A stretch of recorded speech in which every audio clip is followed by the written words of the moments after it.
Automotive Chat with Katarina. So let's do this. I haven't done one of these for a while. It's just one of these things I just haven't done it. Like I've been mostly focusing on like TikTok lives because I just get more interaction out of those. But I've been neglecting my fans here because I haven't even given you guys like, a proper video for a while. But there will be a video probably tomorrow that comes out because I gotta do some stuff.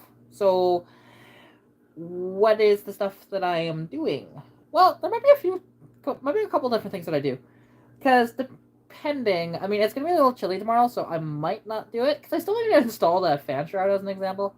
But that might not be for a bit, doing that. And my fan shroud is going to be installed with zip ties, to be honest. But that's fine, because I don't have the clips for that to install that properly. Because, like, my car never had a fan shroud to begin with. That's why I'm installing one. Like, it didn't have one from the factory, right? But having said that, there is something that I discovered, if you haven't seen my little video on that, is, well, I've been having issues with my car for over a month now. And I've been trying to figure it out. I've been racking my brain. Nothing is making any sense with it. And then it hit me. I saw a post on Facebook in the Vintage Mustang 6 group, and what they were asking is how to how to seal an EGR block-off plate properly, because theirs was leaking when it was hot. Then it hit me. It makes all the sense in the world that the EGR block-off plate is leaking slightly, a slight bit of vacuum, and as a result, it is creating all the problems I'm having, aka little down on power, not as good of fuel efficiency, hot starts can be a bit of a problem, cold starting is such a pain in the ass. This all makes perfect sense at this point. So that's what I'm going to tackle tomorrow. I'm going to investigate that a little further because I'm pretty sure that's the problem. And who knows? It might be so minuscule that I won't really be able to find it. And what I'm just going to do is I'm going to take the block-off plate off. I'm going to go to Napa here in town, and I will see, what kind of gasket material do they have there? Do they actually have something that I can cut out for a gasket, like example, like an old header gasket or something or if they have any of that, or do I just have to go to like a high temp RTV, which it would suck if I have to use RTV, but that's okay. It's not the end of the world. I would just prefer to do it with an actual gasket that I just cut into what I need, right? Because it's too hot of an area to use something like cardboard. It'll just catch on fire, to be honest. Because that intake gets very, very hot because the exhaust is right underneath it. So, this is kind of what I'm dealing with right now, and it's annoying. But it's not the end of the world. I can still drive the car just fine. It's just, again, there's just these little problems, and I want the car to be as efficient as I can and have the power that it should. Because I should be able to dump the clutch, and it actually gets axle hop because there's just so much power going to the back. But right now, I can't even do that. I do that, and it just falls flat on its face, which indicates that, it could be like a vacuum leak. And I didn't think it had a vacuum leak, because I checked for vacuum leaks, and I couldn't find any. But I never checked the EGR block-off plate for that. Because, I was thinking, well, maybe it's the distributor, and I was going to take the distributor out and put, the one out of my Capri in it, and la-da-da-da-da, right? And it just like, no, wait a minute. I checked to see if the ignition box was the problem. I had thought, well, maybe the motor is hurt, so I was going to do a compression test on it, and then it just all pretty much went to, wait a minute, I don't need to do any of that. I should, like I said, that block-off plate is probably the problem. And it was made, like, I think about 2 years ago now, when I initially did the two-barrel carb conversion. We also did, like, a full emissions delete at that time. And so, yeah, so it's just kind of a revelation that I had with different kit. No, you don't need those, sir. You don't need the chippies. No. Hi, Saber. See, and if you're wondering, this fluffy thing right here, this is Saber. He is 24 years old, and he's my big fat cat. You know, he's like, not always, but a lot of the time he's with me here in my chair whenever I'm in the living room, and he just loves to cuddle and enjoy his time. He's just always a cuddly boy. And like sometimes he'll just go down the hall and wait for me in bed, but or he'll sleep in the bathroom too because it's nice and warm in there, and he loves the warmth. You know, anytime he can get into nice sunbeams and stuff like that, he loves it. But so it's just kind of interesting with that, and now like so I've got some things that I can do to the car at that point, and with any luck, I'll finally have my parts shipped in the next by Friday, fingers crossed, hopefully, because I'm still waiting for that suspension setup, and I'm still waiting for the MSD box and whatever else is in there, because I think it's gonna come with a like a vacuum gauge and some other things too. So yeah, it's just one of these things that I have been tooling around with and figuring out with the car. If you're wondering on the Capri, I have done absolutely nothing to the Poltermark. I've been focusing on my Mustang because I want my Mustang to be perfect, and then I will tackle the Poltermark. Because if something happens to my Mustang and the Poltermark is down, well, that becomes a big problem for me. Because then I don't really have a car that I can use. And even like the Mercury, I can only really drive it in town, and it's getting worse and worse. What I need to do with that car, I should just, because not that I really drive it anyways, but I really should just run it until it runs out of fuel completely. Which there's not much fuel left in it. It'd take all of maybe 20-30 minutes tops, I think, because it goes through a lot of fuel. And then so I would at that point drop the gas tank out of it, clean out the tank, replace all of the little rubber lines that go to the tank, and replace the rubber line that is, that goes to the fuel pump, and then replace the carburetor at that point. Once I do all that, it should be a good car, but there's still that whole thing of like the shake that it has that I'm not quite sure of what's causing that weird ass shake that it has, because it makes no sense. I talk to people, they don't know what's going on with it. I don't know what's going on with it. It's quite bizarre. So that's just kind of what's going on with me, to be honest. Because if you're wondering what why I haven't been posting or anything, it's just I haven't really had much to talk about. Because I haven't really been doing much to the cars, and because like just the Mustang again, I've just been racking my brain of trying to figure that one out. And then this whole revelation was like, wait a minute, that makes the most sense. Because there's so many things that when you look that people will suggest this and that and whatever else, and then you think about it, it's like, no, it can't be that, it can't be this, it can't be that, and you even test it yourself, and it's like, no, it's definitely not this, it's definitely not that. And then you just rack your brain of like, why is it this way?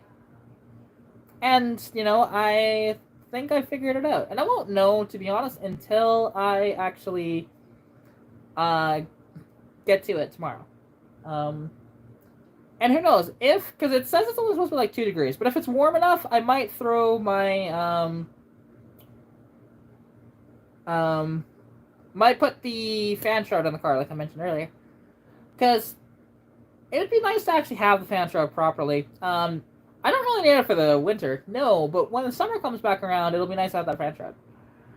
And who knows, I might do something weird with the car as an example, because if it all of a sudden decides it's overcooling, with that, because it's potential, like the rad I have in that car is big enough to where I could run a big block off that rad, no problem. It's 2.25 inches thick. It's a 3-core aluminum rad. And so there's a possibility that it could actually overcool when it has the fan shroud on it, when it's colder. So we shall see, to be honest. And like I have a 195 thermostat in the car, so that shouldn't be a problem, at least with the thermostat side. But yeah, to be honest, I'm just hoping that I can. I'm just hoping that this is the issue, and because it makes the most sense.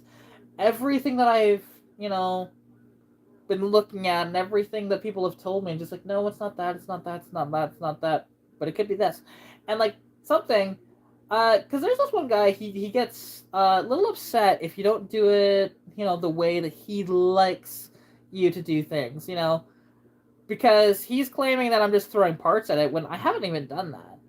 And it's not a bad idea because I don't even remember if we made a gasket for that block off plate. It is possible that has been leaking the entire time and it's just been getting worse and worse.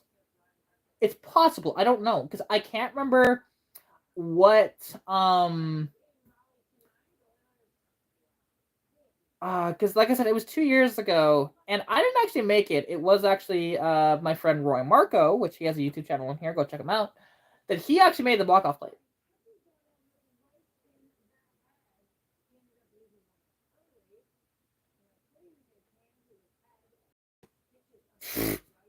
That is so dumb. Sorry, I'm just watching TV and just seeing. I don't understand why in like warm ups for an NHL game as to why people are allowed to not wear a helmet during that. It should just be required, and screw being grandfathered in for anything. Because Darnell Nurse, he caught an errant puck that he fired, and it went off the crossbar and hit him in the head, and he needed stitches. Like, just wear a freaking helmet. Like, what's the matter with you? It's just so stupid. But anyways, um, so yeah, now I am. I'm waiting on stuff to be honest, and I was hoping to have my parts in by now. The only parts I have are my header gasket and my header bolts. Which so the header can go in relatively soon. I need more money though to do that, which of actually affording that might be a bit of a challenge because I just don't have much money right now. Unless I sell something. So we shall see. Although this weekend, if the weather isn't too bad and if the construction is done on the street there, that I might be having an adventure with a 78th Thunderbird. In particular, this Thunderbird is having problems. He can't get it to idle properly, and as well, um, it's an underground parking, and it's kind of difficult to work on it where it is now. So, what we have planned is because I don't know what we're exactly gonna do yet. It's either he's going to buy a tow strap and I'll just help him pull it out that way, which that actually sounds a little more complicated because if it's underground parking and if there's cars on like either side, it's going to be so tight to do that I don't think we'll be able to do that. So there is that. Or what we're going to do is I'll drive my Mustang out there. We'll take the carburetor off of my Mustang, put it on his Thunderbird, pull it out to where he can actually properly work on it, and then I'll take my car back on and put it on my Mustang. Which it's kind of like a roadkill-y adventure that way. It's pretty funny, but who knows? We shall see exactly how it's done. We might just end up doing that because it's not that hard. I can have that carburetor off the car within like 5 minutes, and he could probably pull his carb off relatively quickly too. So I don't think it should be a problem. But yeah, no. So yeah, now I'm just here and just waiting on parts, right? And waiting on stuff and waiting for tomorrow, like I said, for the EGR sort of thing. And hopefully I can get some gasket material that'll work.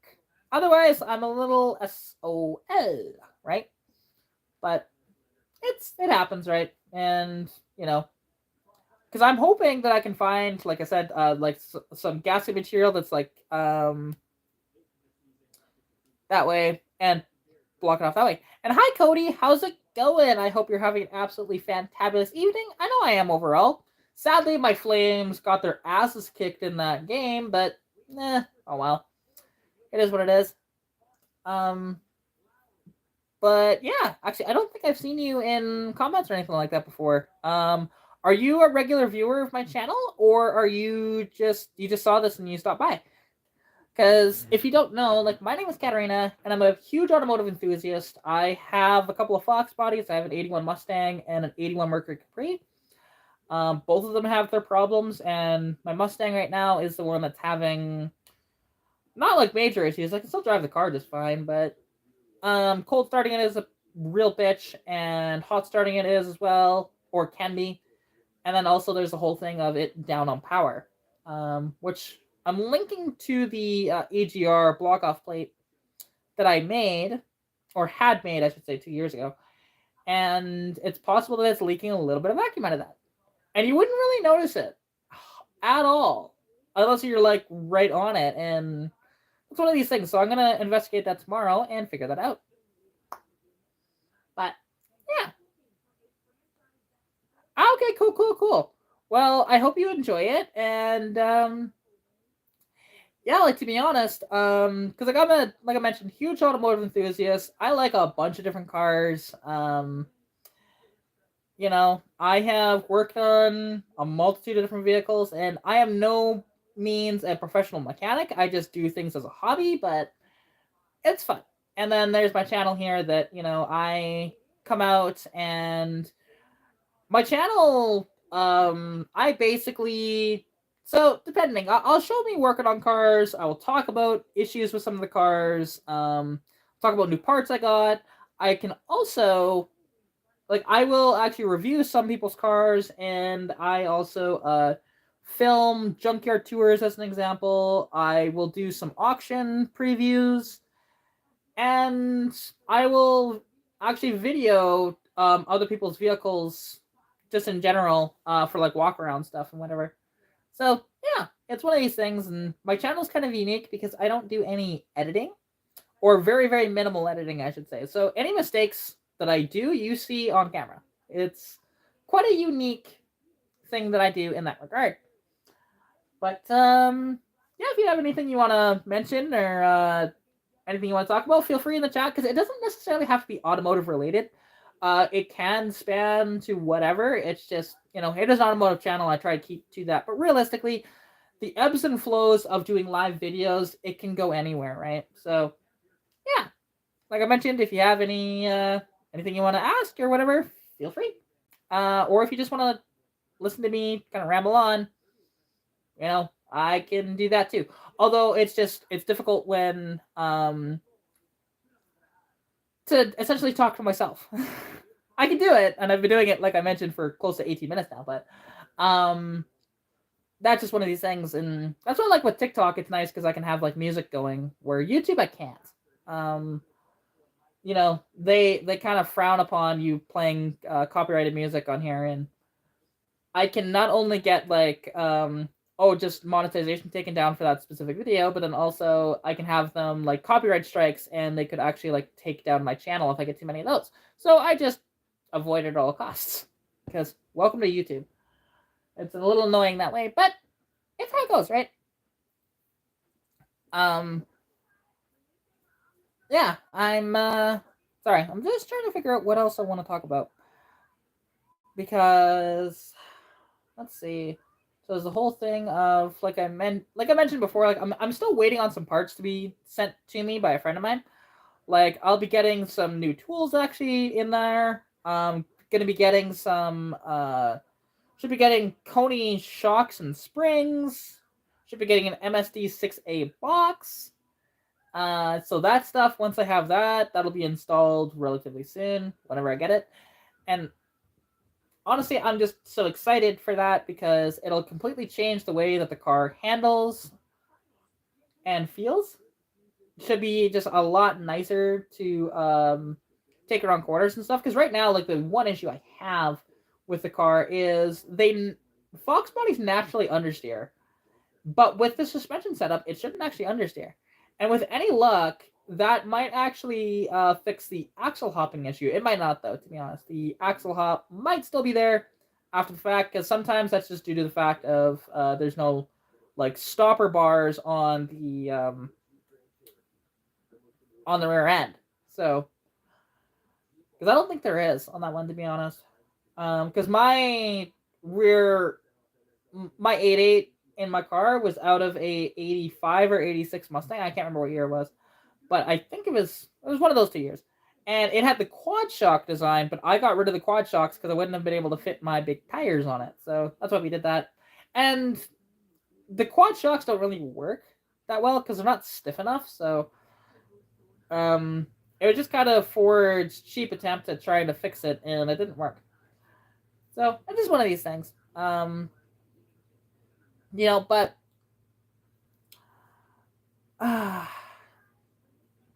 yeah, I'm just trying to think of what else to say. I'm kind of just losing my train of thought here and figuring out what else I can talk about. Because there's only so many times I can like repeat myself and for people to like stick around. But that's the thing. It only shows I have one viewer right now and 2 likes. So,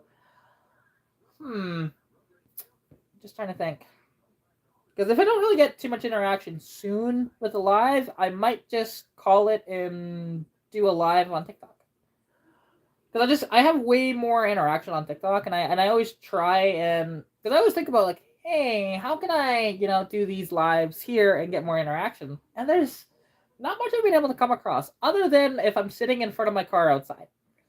Then it brings in more people. I've found, but it's a little too cold for that. It's also too dark for that at the moment.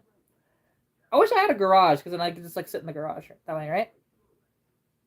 So MSD boxes, the one thing that they do over a regular ignition box. So your regular ignition box is only firing, once per revolution cycle, right? But the thing is, an MSD box actually fires twice.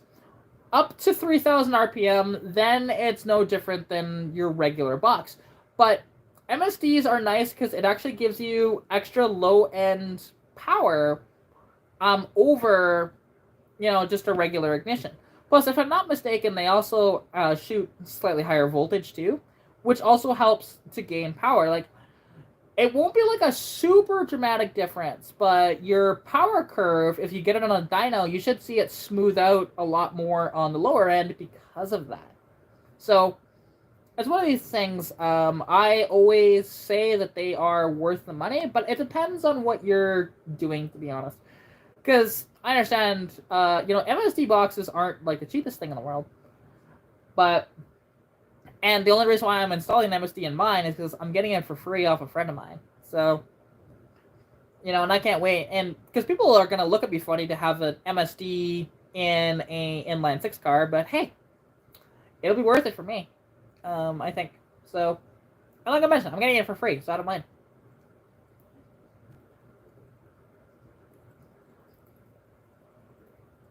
But yeah, because like now here's a question: like, what is the vehicle that you own?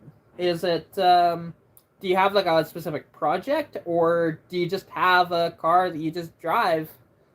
Because I'm curious. I'm always wondering what people have, and if it is kind of like a project, what have you done to it, etc., etc., right? Because that's one thing that I always try and figure out with people. Because I love to talk to people about their builds, and I love to kind of talk about my knowledge and expand my knowledge as well. Because while I know quite a bit about vehicles, I'm not like a full on know everything. Nobody knows more than me. That's false. I know people that know far more than I do, depending on the topic when it comes to vehicles. But it's one of these things. And like, because my Fox bodies are very unique in the fact that they're inline 6 cars. Because the inline 6 was only available from 79.5 to 1982 in them, and they have a unique K-member because of the design of the inline 6 and how they had to do it. So to actually swap to a V8, you have to swap out the K-member, or you have to modify the K-member, or you do very weird custom motor mounts. But so I've just elected to keep the inline 6 in the car because it's just, is it fast? No, but it's quite unique. I like the smoothness of it, and I really can't wait to put the header on the car and to really just transform that engine, because that header is going to do a lot for the performance. Because the header that I have is a Hooker Super Competition Series header that has been discontinued for about 20 years, but it was like the best header that they ever sold for the 296.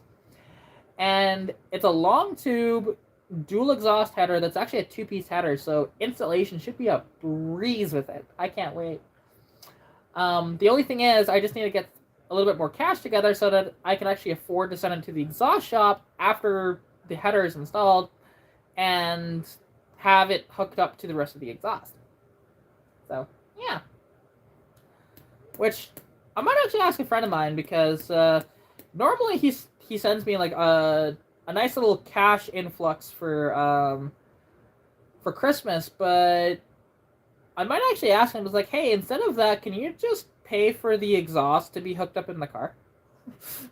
So then I could, actually take a trip up there in the next few weeks and visit him for like a day or two, and we can get that done. And hopefully I have the other parts too. We can install those other parts and just completely transform the car. But yeah, we shall see. I'm just a little down on cashola at the moment, but that's okay. It's how it goes, right? And hopefully soon, like I have a friend of mine that's interested in a Fargo that I haven't actually listed yet, but I wanted to kind of get a video on that the other day, and I didn't get to it, to be honest. I was just a little too tired, to be honest, to get it done, but soon. And thank you, Jason. Although which one? Because I have two technically. I have the Mustang in my driveway, and I have the Capri. Although the Capri I haven't really posted on anything in that in a while, but the Mustang's getting all the attention right now that's in the driveway. But it's because the Mustang is the easier fix for stuff, even though I haven't really been able to figure out what's all wrong with it. But I think I've figured it out finally. At least I have a theory on it, where before all of my theories were false, but this one makes a lot more sense than the rest of them. And I never really thought about it. I'm a Mustang, okay. You see, I love, like, my Mustang is my main sort of passion when it comes to the cars that I own. And, it's my first car. I modified it myself. It started out life with a C4 automatic. It now has a T5 manual. It had a 6 3/4 rear end. It now has an 8.8 rear end. It had a stock interior in it. Now it has seats out of an 84 GT with a matching backseat, the red tweed, which looks fantastic with the gray and the black on the interior. And then it has like a temporary hood on it right now that once I figure out what I'm going to do with my old hood scoop, because I have a pace car scoop that unfortunately flew off my car. And so right now the hood that's on it is a loaner from a friend of mine. I'll give it back to him, and then I'll get my hood back and figure out what I want to do. Because I could either just fill in the holes and not have a hood scoop for now. I could see about seeing how good my fiberglass skills are, which I've never played with fiberglass, so I know the process, but I've never done it myself. So I don't really know how good I'd be with doing that. Or I could, because like something that I've thought about is bringing that scoop to the machine shop and just asking them, hey, can you make this, but make it a little thicker than this so I can weld it onto my hood easier? And then just weld it in place and, and have kind of a unique hood in that regard, because my pace car scoop is actually welded in place as opposed to being bolted up. Just a thought that I've kind of had, but again, I need a little bit of cash for that, and because I can't imagine that'd be very cheap for him to build that. I could potentially do it myself out of sheet metal, but I would just need I need to work on my body working skills, which oddly enough, like I do have like hammer and dolly, I do have a slide hammer, stuff like that. But I haven't done a lot of that in my time, so yeah. Um, it's already been going for half an hour, and I just don't know what else to talk about at the moment. I'm kind of lost. But because of that, you know what? I might. Yeah, I'm not getting any interaction out of this, to be honest. I was hoping to, but I get it. It's a Wednesday night, and you know, nobody's active. I get it. So I think I'm actually just going to end the live here. I hope everybody did enjoy watching it to this point. If they have, it hasn't been my best live by far, but welcome to not having interaction in the chat. So, anyways, I hope you guys did enjoy. Take care, and I'll catch you next time.